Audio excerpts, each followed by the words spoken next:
اور مجھے علی کی ولایت کی قسم، اللہ کی عبادات میں سے کوئی عبادت ڈائریکٹ ایسی نہیں جس کا ڈائریکٹ تعلق پبلک سیکٹر سے ہو، جو انسانیت کو اجتماعی فائدہ دیتی ہو۔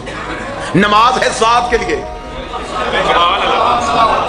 روزہ ہے ذات کے لیے، کوئی عبادت ایسی ہے ہی نہیں جو اجتماعی مخلوق کو فائدہ دیتی ہو۔ واحد ہے ذکر آل محمد، جو ذات کو فائدہ نہیں دیتا، اجتماعات کو فائدہ دیتا۔ کیا کہنے؟ یہ چار دیواری ہے، یہ کس کی ملکیت ہے؟ یہ جہاں ہمیں بیٹھے ہیں یہ کس کا گھر ہے؟ حسین کا۔ حسین اپنا گھر ہر شہر میں بناتا اس لیے ہے، حسین اپنا گھر اس لیے بناتا ہے کہ تمہارے گھر سجا سکے۔ حسین نے ہر شہر میں اپنا گھر بنا دیا۔ اب میں آپ کے سامنے حسین کے ذکر کے نفع سنانے لگا ہوں، فائدے سنانے لگا جو خدا نے دعویٰ کیا کہ اس ذکر میں صرف فائدہ ہے۔ وہ فائدہ کیا ہے؟ سال میں ایک مہینہ آتا ہے رمضان کا، پورا سال مسلمان انتظار کرتے ہیں، اور جو صبح کو اٹھاتا ہے وہ ڈھول بجا کے اٹھاتا ہے۔ اتنی غفلت میں سوئی ہوتی ہے انسانیت کہ پورے سال کے بعد بھی اگر اٹھانا پڑے، کہ پورا سال مولانا بتاتے کہ ایک مہینہ آئے گا اس کا انتظار کرنا، اور یہ بھی ایک غلط لاجک ہے، اس مہینے کا نام رمضان نہیں، یہ ہے شہر الرمضان، رمضان کا مہینہ، شہر الرمضان۔ ویسے اس کے 70 نام معصوم نے بتائے، شہر التوبہ، شہر المغفرہ، شہر الواسعہ، مغفرت کا مہینہ، رحمت کا مہینہ، وسعتوں کا مہینہ، بھکاریوں کا مہینہ، فقیروں کا مہینہ۔ پورا سال مسلمان انتظار کرواتے ہیں بچوں، اور رمضان کا ایک مہینہ اس لیے آتا ہے کہ اس ایک مہینے میں وہ اپنی قوم کی اس طرح تربیت کر دیں کہ اگلے 11 مہینے تک رمضان کا اثر رہے۔ اب میں جملہ دینے لگا ہوں اپنی قوم کے حوالے کریں، جو کام مسلمانوں کے ہاں سال کے بعد آ کے یہ مہینہ کرتا ہے، وہ کام روزانہ حسین کی مجلس کرتی ہے۔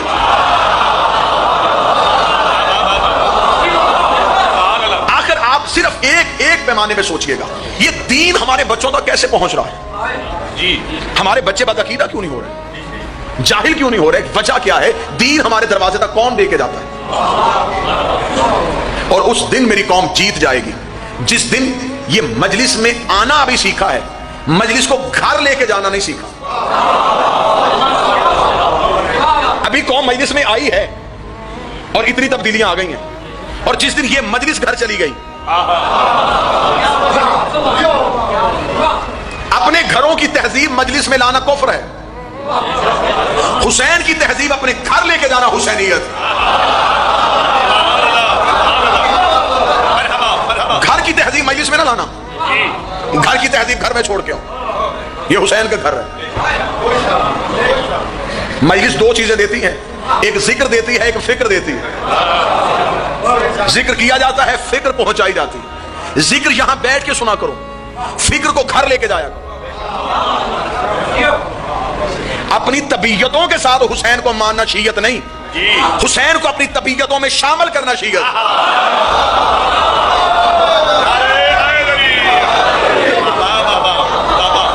ذاتی سوچ کو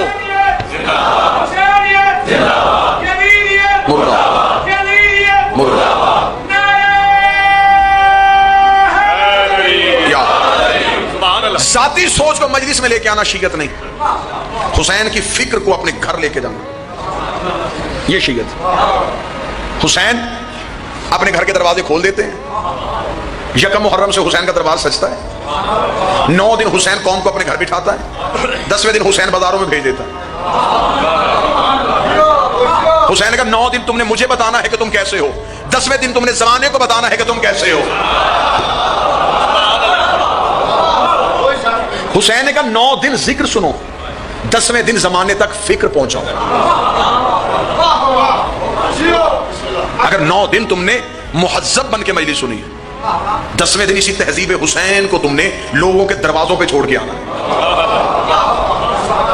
یہی تو وجہ، یہ تہذیب ہی کا تو اثر ہے، ورنہ یہ تہذیب نہیں ہے اس معاشرے میں۔ مجھے معاف کیجئے گا، اس معاشرے میں یہ تہذیب نہیں پائی جاتی۔ اس معاشرے میں یہ تہذیب ہے کہ جہاں سے جلوس گزرتا ہو لوگ دکانیں بند کر لیتے ہیں، پریشان ہو کے گھروں میں بیٹھ جاتے کہ جلوس آ رہا ہے، دکان کو نقصان نہ ہو جائے، گھر کا شیشہ نہ ٹوٹ جائے، ہمارے گھر میں کوئی واویلا نہ ہو جائے۔